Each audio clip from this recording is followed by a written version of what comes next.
Ertu á leið heim úr vinnu? Stilltu á FM 89,1.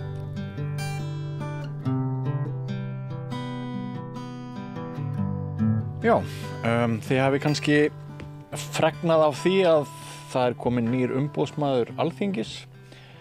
Við höfum haft hann Skúla Magnússon í því embætti rétt 3,5 ár. Og má kannski segja að í dag sé síðasti dagurinn sem að hann frjálsaði að tala tæpitungulaust því ef að segja hann sé að ganga í björg. Nei, varla. En frá með morgundeginum verður hann hæstaréttardómari.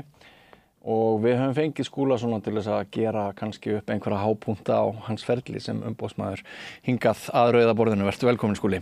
Takk. Hvaða mál voru erfiðust á þessum 3,5 ári sem að þú starfaðir sem umboðsmaður? Já, það góð spurning. Ég held ég myndi nú byrja á því að segja að það eru kannski ekki alltaf málin sem rata í fjölmiðla sem eru vandasömust. Nei.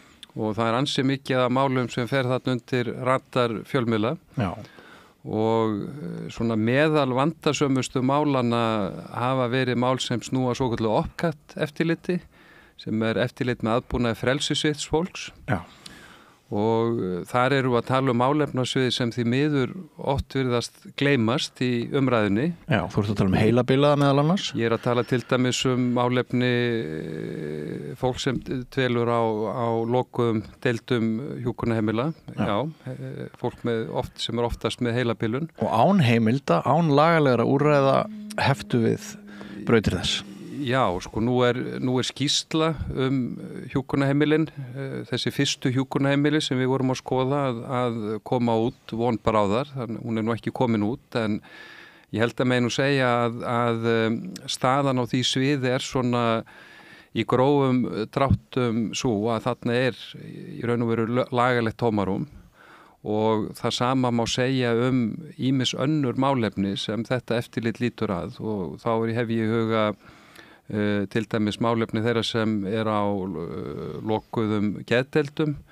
Við erum með börn með alvarlegan hegðunarvanda sem eru í sérúrræðum sem eru einkarekin.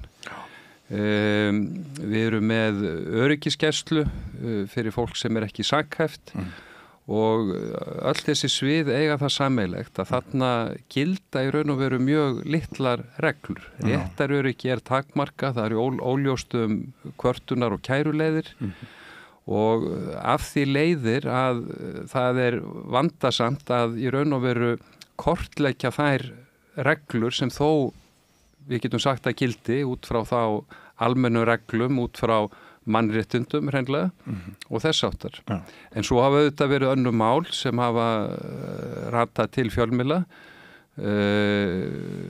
Auðvitað voru mál eins og mál sem sneri að tímabundnu banna á hvalveiðum. Það var vandasamt mál og ég held að álitið þar beri það með sér að þar þurfti að stilla saman annars vegar mjög gamla löggjöf hvalveiðar og hins vegar nýrri löggjöf velferð dýra og hvernig þetta kom heim og saman lagalega, það var ekki einfalt. Aldrei hætta á því að þitt embætti verði fyrir einhvers konar pólitískum þrýstingi, verði fyrir einhverju áhrifum að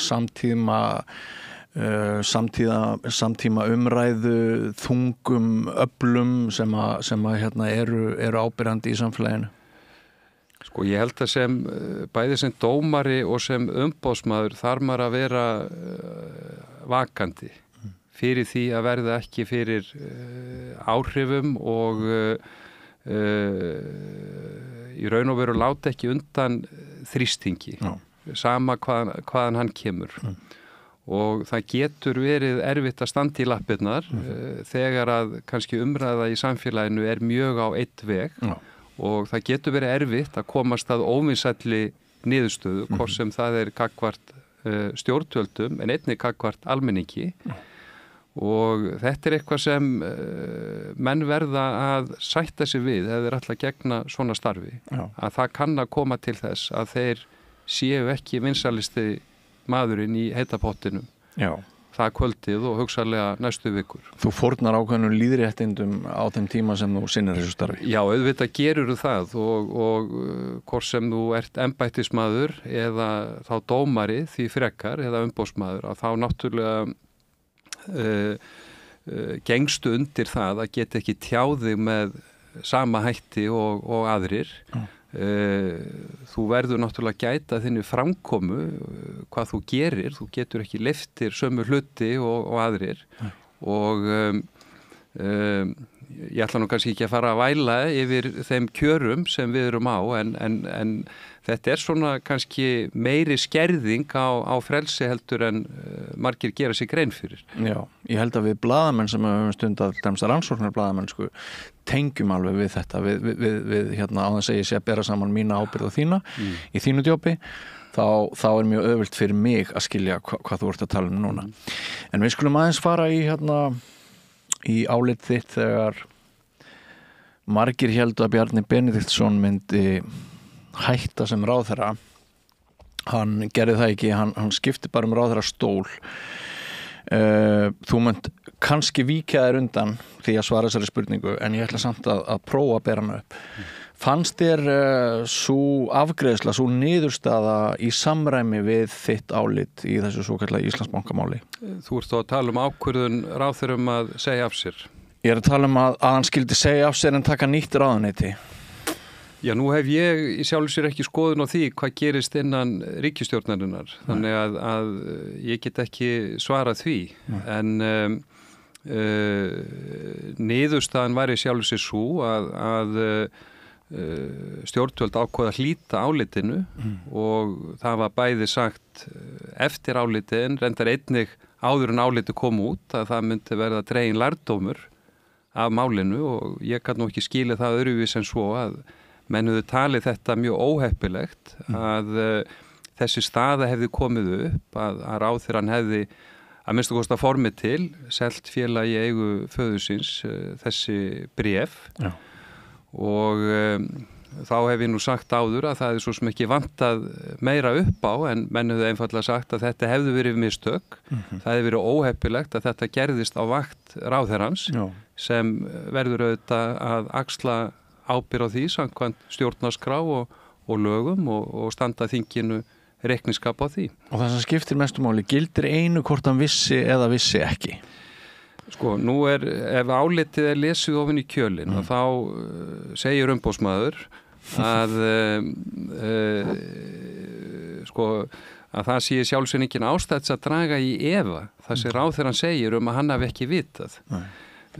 Vandamál bara það að við vitum það ekki hvort að þetta satt og rétt og við getum ekki vitað það. Þetta einfallega svartur kassi sem þarna búin til. Og traust heilagt. Og þetta snýst traust og þetta snýst ekki það hvort að þetta var svona heldur hvort að almenningur gat treyst því að þetta væri sem sagt í lagi og hvort að þarna væri ekki hagsmunaárekstur. Og það snúast auðvitað hæfisreglur. Þær snúast ekki það hvort að ómálefnileg sjónarmið í raun og veru ráða ferðinu. Þau snúast það að sú staða kom ekki upp að það sé hætta á því að ómálefnileg sjónarmið geti haft áhrif. Kann að vera Skúli að þessu trausti sé bara ítrekað kastað fyrir róða í þágu enga hagsmuna stjórnmálamanna? Sko, nú eru íslenskar hæfisreglur tiltölulega strangar og það eru auðvitað stofnanir sem vaka yfir því að stjórnvöld gæti hæfisregla þar á meðal umboðsmaður og auðvitað Íslandsbankamálið þannig að það var deilt það hvort að ráðherra hefði brostið hæfið ekki. Umboðsmaður rökstyður að hæfisreglur hafi verið brotnar. Með því málinu auðvitað ekki lokið vegna þess að eftir stendur spurningin hvers vegna kom þessi staða upp og í raun og veru það að mínum mati miklu áleitnari og mikilvægri spurning. Hvers vegna það að þetta söluferli sett þannig upp að þessi hætta getur gerst og síðan raungerist hún með þessum óheppilegu afleiðingum.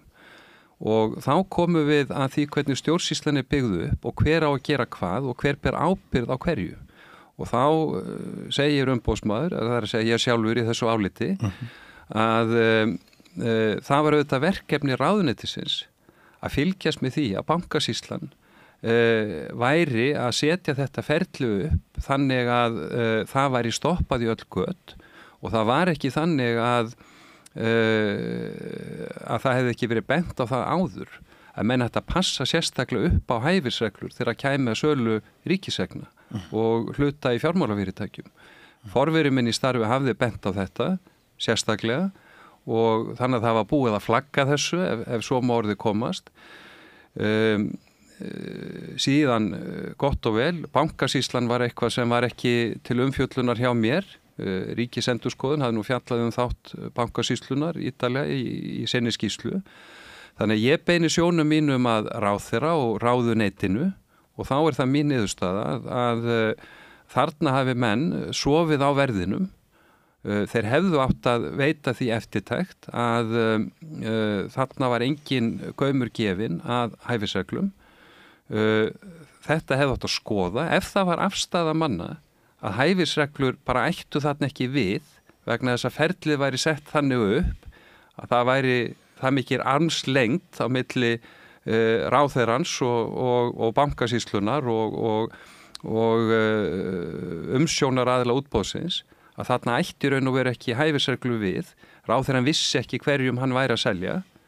Sko þá áttu menn bara að setja það niður, skrá og jafnvel kynna það þá þinginu þegar var verið að fá kynna þessa sölumeðferð. Þannig að þetta lægi þá bara fyrir. Þannig að hvernig sem þessu snúið við að þá stóðu mennsi ekki nægilega vel í þessu verkefni að mínu mati og þá ég að tala ráðunettið og eina faglegu stjórnsýslu ráðunettisins fyrst og fremst. Já. Mér langar aðeins að víkja að tala núna að máli sem að þú munt ekki úrskurða í. Það mál Yazan. Þú hefur fylgst með þessu fréttamáli ekki satt. Ef það hefði komið á þitt borð, ef þú verður ekkert að hætta eins og þú ert að gera og svona þá langar mig að fá álitið þitt á því að þarna ekki alveg auðvelt fyrir okkur leikmenn að átt okkur á því hvað eðlileg stjórnsýsla og hvað óeðlileg stjórnsýsla. Við verðum vitna því að það farið þarna inn á spítala sem ætti að vera aukin vernd fyrir drenginn og svo hefst einhver símtala atburðarás og þetta virkar ekki traust. Hvað getur þú sagt okkur þitt álit á þessar atburðarás? Sko, í fyrsta lagi get ég sagt að þessi einstaklingur, hann getur að sjálfsögðu kvarta til umboðsmanns og það hefur komið fram í fjölmiðlum að hann nýtur aðstoð lögmanns þannig að það ætti ekki að vera nein ljón í veginum að beina þá kvörtun til Alþingis til umboðsmanns Alþingis ef hann vill fá þetta mál skoða sérstaklega. En þau atriði sem þú rekur að þau raun og veru tvíþætt. Það annars vegar það framkvæmd þessa flutnings og síðan hins vegar það viðbrögð ráðherra og samskipti ráðherra í tengslum við þennan atburð. Og að því varðar framkvæmdina að þá tók ég upp málað eigin frumkvæði fyrir eitthvað 1,5 ári sem lauta flutningi mann sem notaði hjólastól og þar var fjallað sérstaklega þá þá stöðu að maður í viðkvæmri stöðu og það virtist ekki vera tekið nægilegt tillit til hans sérþarfa við framkvæmd þessa flutnings. Þannig að það mál nú svona kannski ákveðið fordæmi fyrir því að það ber að vanda til framkvæmdar svona flutnings. Því máli lauk með því að ríkislögreglustjóri sagði að þessu yrði breytt til framtíðar. Það yrði sem sagt fengið betra tæki, sérútbúið til þess að sinna svona flutningi og það yrðu settar verklagsreglur í kringum það. Nú, að þér varðar síðan það sem gerist í framhaldinu, frestun og þessum flutningi og annað, þá get ég svo sem ekki sagt annað en það að það hljómar aldrei vel í eyru umboðsmanns þegar að ráðherra segist ekki vera að fara lögum. Einmitt. Það áhugaverð yfirlýsing. Og orðið geðþótti kom fyrir. Já, það hljómar heldur ekki vel í eyru umboðsmanns vegna þess að stjórnsýslan á að vera lögbundin og hún á að vera málefnaleg og andstæðan við málefnalegt geðþóttalegt. Þannig að það hljómar ekki vel. Að því sögðu að þá kann það ekki vera óeðlilegt að ráðherrar heilbrigðismála og félagsmála láti sig varða hvernig staðið að flutningi manna sem hefur verið brottvísað. Þannig að í sjálfu sér þyrfti það nánari skoðunar að skoða hvernig að taka afstöðu til þess hvernig þessu var háttað í þessu ákveðna tilviki. Þannig að ég ætla nú ekki að fara að fella einhverja dóma yfir ráðherranum að þessu leyti hér og nú. Nei. En sem sagt svona vísbendingar brotalögum bara samanber eins og þú nefnir sjálfur hennar eigin ummæli. Nú það þannig að ég hef fjallað samstarf ráðherra og samskipti ráðherra í ýmsu samhengi og það hefur nú oftast verið í því samhengi að ráðherrar hafi ekki samráð og eigi ekki samstarf og rafvarnar vopnamáli svokalla var fyrst og fremst dæmi það að mínu mati. Það snýrist náttúrulega ekki rafvopn heldur það að ráðherra hafði ákveðið að taka ekki mál sem fól í sér ákveðna stefnubreitingu upp á vettvangi ríkisstjórnar og ráðherrar voru komnir í hár saman í fjölmiðlum. Við liggur við að segja enn eina ferðina. Já. Útkoman þá svo að ríkisstjórnin kemur ekki fram sem ein heild. Almenningur í landinu, hann hefur ekki á tilfinningunni að það sé ein stefna og ein stjórn, heldur að þetta séu menn í sitt hvoru horninu, hver í sínu horninu að stjórna sínum málefnaflokki. Nú í þessu máli sem þú nefnir hér það auðvitað þannig að ráðherrann ákveður að hafa samráð við meðráðherra sína og á vettvangi ríkisstjórnar og þá vaknar spurningin eðlilegt að mál þessa eðlis sé tekið upp á þeim vettvangi vegna þess að samráð ráðherra í ríkisstjórn það náttúrulega snýr fyrst og fremst að reglusetningu og frumvörpum og öðru slíku og þegar við komum að einstökum málum, úrlausnarmálum, ákvörðunum, leifum, úrskurðum, öðru slíku þá það auðvitað þannig að ráðherra á að skilja á milli hlutverksins sem stjórnmálamanns og hlutverksins sem embættismanns og æðsta yfirmanns stjórnsýslu síns ráðuneytis. Þannig að þetta nú svona staðan almennt hvort að þetta mál var síðan tekið upp með eðlilegum hætti í ríkisstjórn eitthvað sem ég get einfaldlega ekki svarað vegna þess að ég veit ekki nákvæmlega hvernig það bar að og hver grundvöllurinn var fyrir því að ræða þetta á vettvangi ríkisstjórnar. Nei. Ertu með skoðun á landsdómi? Hefur að hafa hann í óbreyttri mynd? Já, nú ertu eiginlega ekki að spyrja mig sem umboðsmann. Ég hef komið að tillögum stjórnarskrárbreytingar. Ég hef í mínu fyrra lífi unnið meðlans að frumvarpi sem var lagt fram á löggjafarþinginu 20-21 það sem var verið að gera tillögur breytingar að þessu leyti og ég get nú bara sagt að þarna vegast á ýmis sjónarmið. Landsdómur þetta í grunninn hugsaður þannig að æðsti dómstóll þjóðarinnar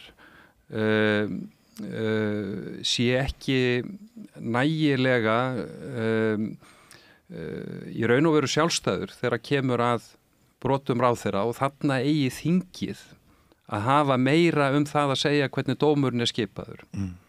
Það svona grunnhugsunin með landsdómi og nú ég nú að fara aftur til 1849 til Kaupmannahöfnar, þar sem að Hæstiréttur var Hæstiréttur konungs. Þannig að það má alveg færa röka því að þessi sjónamið eigi ekki lengur við og Hæstiréttur Íslands í dag sé nægilega sjálfstæður og menn getur þá hugað því hvort að þeir vilja að hann sé skipað með einhverjum sérstökum hætti eða eitthvað slíkt en ég myndi segja að aðstæður frá því í Kaupmannahöfn 1849 þar til í dag að þær hafi breyst töluvert mikið að þessu leyti þannig að það held ég borið meira traust til Hæstaréttar í dag heldur en þá og þá ég að tala svona hvernig þróunin hefur verið. Þú nefnir stjórnarskrárbreytingar.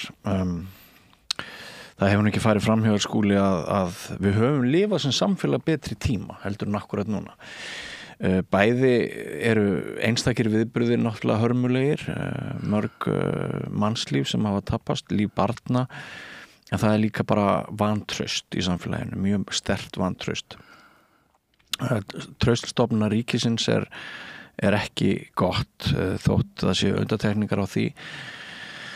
Traust gagnvart einkaframtakinu væga sagt mismikið. Ríkissjóður rekinn með miklum halla, við erum með 9,25% stýrivexti og margir tala að minnstakosti 2 þjóðir í þessu landi.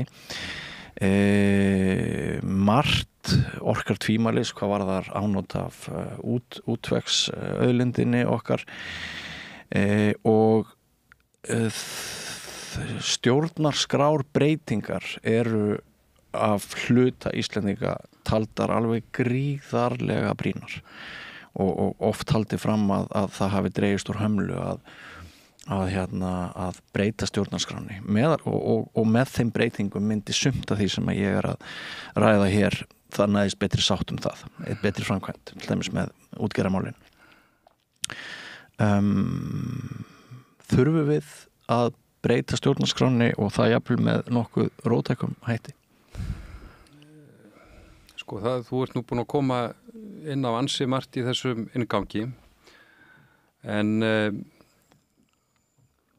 ég myndi nú vilja byrja á því að segja það og nú tala ég ekki lengur sem umboðsmaður heldur einhver sem hefur verið að fjalla og komið að umræðu stjórnarskrárbreytingar síðustu, við getum nú sagt svona með virkum hætti frá árinu 2010 en jafnvel áður vegna þess að ég fjallaði auðlindamál áður. Ég myndi svona byrja á því að segja að mér finnst svolítið skrítið hversu mikla væntingar eru bornar til stjórnarskrárbreytinga og hversu þessa væntingar, hversu mismunandi þessa væntingar eru. Það verið að semja tillögur að auðlindaákvæði til dæmis og í hugum einhverja mun þetta breyta öllu og í hugum annara mun þetta ekki breyta neinu. Og sumir vilja það standi meira inn í þessum ákvæðum. Það sé fjalla með töluvert ítarlegum hætti til dæmis auðlindagjald og aðrir mæla því á móti og segja að þetta á að vera á vettfangi hinnar almennu stjórnmálaumræðu. Ég sakna þess í þessari umræðu þegar menn eru með þessa tillögur til dæmis auðlindaákvæði að það komið þá fram með skýrari hætti hvaða áhrif þetta á að hafa á hina ýmsu löggjöf. Við erum náttúrulega með fiskveiðarnar en við erum líka með orkumálin, við erum með ferðamanniðnað, hvernig á auðlindaákvæði til dæmis að hafa áhrif á ferðamanniðnaðinn, á að taka gjald af ferðamanniðnaðnum, á hann að greiða fyrir afnot af náttúru og víðernum Íslands. Ég hef nú spurt fólk að þessu, stjórnmálamenn, við sum tækifæri og ég fæ mjög óljós svör. En þegar maður les fjölmiðla þá virðist nú ekki að vera mikið stemning fyrir því að leggja meiri gjöld á ferðamanna iðnaðinn. Þannig að ég sakna þess að menn leggji það svolítið niður hvaða áhrif þetta á að hafa á löggjöf á hinum ýmsu sviðum og síðan hvaða raunverulegu áhrif þeir sjá þá fyrir sér. Ég meina hvaða áhrif á þetta hafa á veruleikan þá í sjávarþorpunum og í samfélaginu.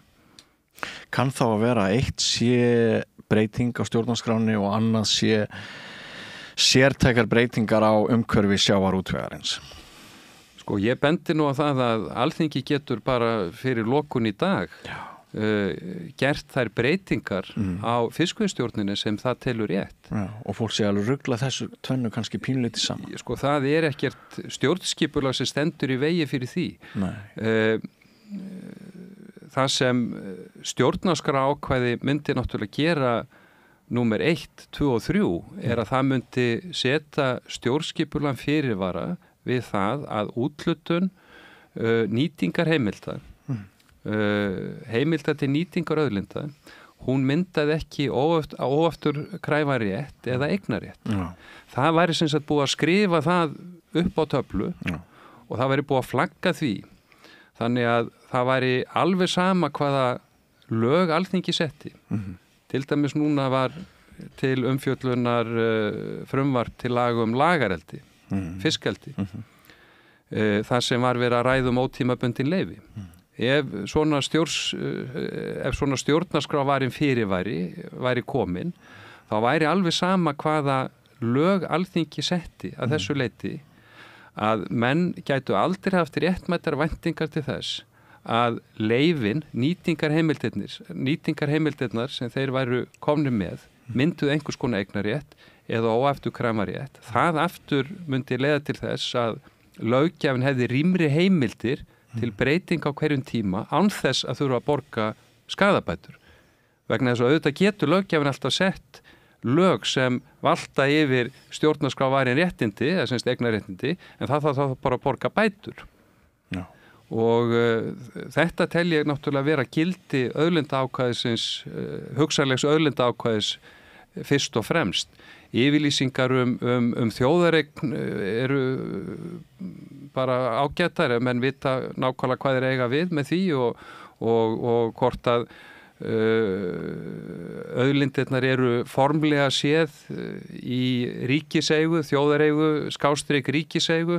Það er nú svona bitamunur ekki fjár, hvort þær eru eigendalausar eða í ríkiseigu. Og einhver almenn ákvæðum að þær ber að nýta með sjálfbærum hætti og til hagsbóta þjóðinni allri. Sko, það er ekkit svona voðalega mikið hönd á festandi þarna, þó að í sjálfu sé svona texti góður og gildur ef rétt er á hlutum haldið. Ég skil. Það er ákallum meiri mennsku í íslensku samfélagi og stundum er því haldið á loftið að menn eins og þú, lögfræðingar, svona teknokratísk lagahyggja sé lífið hafi orðið undir, mennskan hafi orðið undir. Ég ætla ekki að gera það ábyrgan fyrir því þó. En sko, af því að þú getur talað í dag, en það verður ekki að blétt fyrir þá morgun þegar þú orðin hæstaréttardómari, er svona eitthvað sem þið langar til þess að segja við bara samfélagið þegar þú ert búin að vera að skoða ýmsar hliðar þess núna í 3,5 ár? Þú varst að nefna þessi erfiðu mál sem að varða frelsi og ófrelsi sjúklinga. Sko, réttlætisgyðjan, hún er nú með bundi fyrir augun. Já. Og er með vogaskálarnir í annari hendi og sverðið í hinni. Já. Þannig að hún er ekkert mjög hlýleg. Nei. Lögin eru ekkert mjög hlýleg. Nei. Þau eiga ekki að fara í manngreinar álit. Nei. Og þau eiga að koma jafnt niður á öllum og það svona kannski má segja að tilfinningar og lögin eigi kannski ekki mikla samleið. Að því sögðu þá það þannig að til grundvallar lögunum, öllum lögum, liggur einhver hugsun hvað skiptir máli fyrir samfélagið og fyrir fólki sem þar lifir og hræðist. Það sem við kallum andalagana? Já, við getum kallað það andalagana í anda Montesquieu og þessi grunngildi, þau eru hlýleg, allavega sumhver. Og ég meina það lífið og það vináttan og félagsleg samheldni og það heilbrigði og það velferð barnan okkar og umhyggja fyrir þeim sem standa höllum fæti og við komum að þessu aftur og þetta sem sagt fest í letur í margskonar réttarheimildum, mannréttindasamningum, stjórnarskrá og lögum og reglugerðum en þegar við komum kannski niður í reglugerðirnar þá verður textinn svona teknískar eins og þú segir og stundum þurfum við að rifja upp þessi grunngildi og hinnar almennu reglur þegar við erum farin að lesa reglugerðum, við skulum segja reglugerðum hjálpartæki fólks með fötlun. Svo ég vísi nú eitt mál sem laut að umsókn barns með fötlun þríhjól sem var með þeim eiginleikum að hún gæti hjóla sem sagt með aðstoðamanni og notið þannig útiveru og niðurstaðan í því máli hjá stjórnsýslunum var svo að það sem hún ætlaði eingöngu að nota hjóli til tómstunda og útiveru en þetta var ekki til þess að fara út í búð eða til þess að efla heilsuna með einhverjum beinum hætti að þá félli þetta ekki undir athafni daglegs lífs. Og umboðsmaður rökstuddi það með vísan til meðal annars barnasáttmála Sameinuðu þjóðanna og ýmis annarra heimilda að þessi niðurstaða var einfaldlega röng og í ósamræmi við lögin sem reglugerðin studdist við og íþrótti, tómstundir og útivera væru einfallega hluti af daglegu lífi og í raun og veru ómissandi hluti af daglegu lífi þegar kæmi að börnum. Þessi stúlka ætti rétt á því að geta notið íþrótt og tómstunda. Löggjafinn hefði tekið ákvörðun það að aðstoða fólk í þessari stöðu í þessum tilgangi og þarna hafði sem sagt stjórnsýslan ekki staðið sig í því að setja þá reglur í samræmi við þetta, við þessa afstöðu löggjafans. Nú geta menn sagt að þetta hafi verið kalt mat og köld lagaleg niðurstaða en þannig auðvitað verið að horfa til þessara grunngilda sem að baki lögunum og áttu að liggja til grundvallar reglugerðarsetningunni en gerðu það ekki og það kannski dapurlegt að segja frá því að það var brugðist við þessu álitu umboðsmanns með því að segja að þessu yrði kippt í liðin en það var samt sem áður ekki fyrir en eftir ákveðna fortölur umboðsmanns að það var gert og svona þannig að ég bara segi svona þetta að lögfræðingar nú kannski ekki alveg allslæmir þetta við erum nú menn og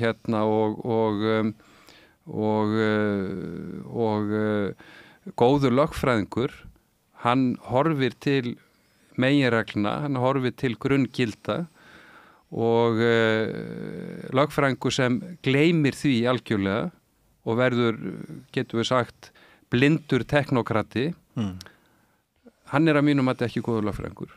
Nei. Af því ég myndist áðan á starf blaðamannsins. Þú ert náttúrulega svolítið eins og blaðamaður sko.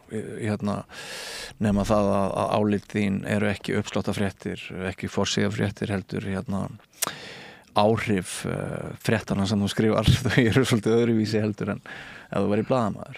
En eigi að síður þá ert þú semst búin að vera í starfi þar sem ég reikna með að stundum hittirðu kollega þína og á morgunfundi, ritstjórnarfundi, getur við sagt og einhver segir, já, heyrðu, þurfum við ekki að skoða þetta og þá þar komin frumkvæðis athugun eða hugmyndir að henni en það bara hluti máluna hvernig sko koma hinn inn og að hve miklu leyti getur verið snúið að ákveða hvort þú ferð í málið ekki og eru þið alltaf sammála það mér ekki fyrir vitalið að hvert með marga aðstofamenn í embættinu Við erum 18 í allt sem vinnum hjá umboðsmanni Já, getur ekki verið snúið að ákveða hvort þú ferð í málið ekki Jú, sko, nú það þannig að við fáum eitthvað 550 kvartanir á ári. Já, það eru svo margar, já. Meir en einum dag. Já, það, og frumkvæðismáli eru svona milli 20 og 30 ári. Og síðan eru það sem sagt þessi opkattmál sem ég nefndi áðan, sem svona þriðji pósturinn. Sko það ákveðin tengsl milli þessara sviða að því leyti að það geta verið kvartanir eða ábendingar til umboðsmanns sem gefa tilefni til þess að mál sé tekið upp eigin frumkvæði og sem dæmi nefni ég þessi COVID-mál þau voru oft í marki brendað fólk kvartaði það var ekki ljóst hvort að það hafði sjálfstæða hagsmuni af máli það var ekki alltaf ljós hvort að það hefði nýtt sér kvartana og kæruúrræði en þau voru hins vegar þess eðlis að umboðsmaður taldi í sumum tilvikum rétt að taka þau upp eigin frumkvæði. Nú það getur líka verið það að ræða að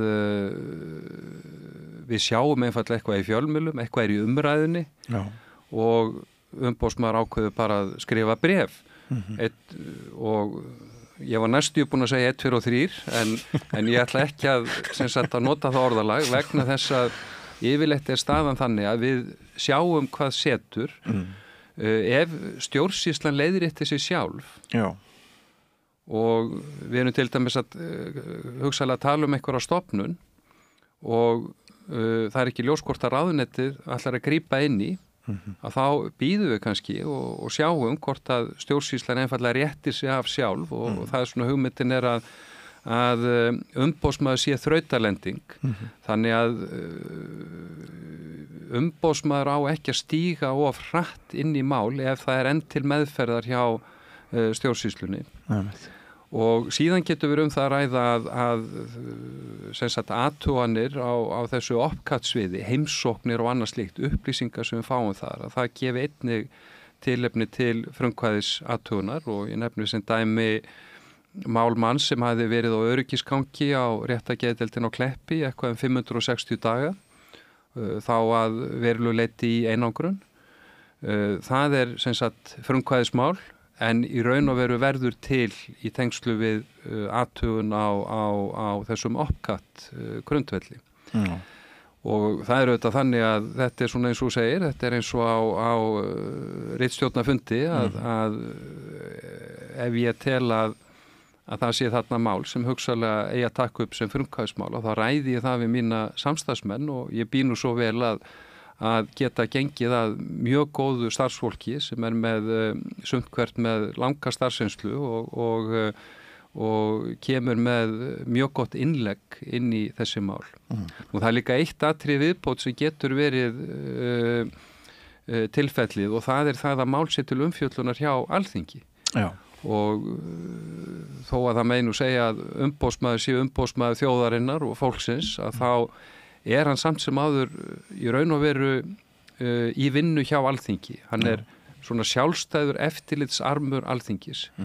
Ef Alþingi ákveður að taka sjálft mál til meðferðar, þá það ekki umboðsmanns að þvælast fyrir þinginu eða komast einhver annari niðurstöð en þingið. Hann lætur sem sagt þá þingið bara það og það gæti þá til dæmis verið stjórnskipun og eftirlitsnefnd.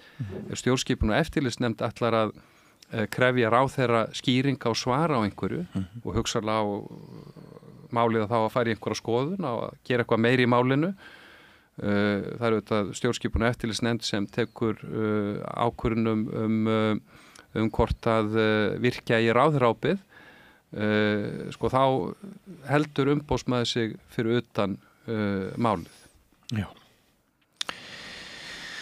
Skúli Magnússon, fráfarandi umboðsmaður Alþingis, takk fyrir að koma hingað að rauðaborðinu og reyna að tala við okkur á mannamáli, svo sem flestir skilji og ég óska þér góðs gengis í störfum sem hæstaréttardómari. Kæra þakkir.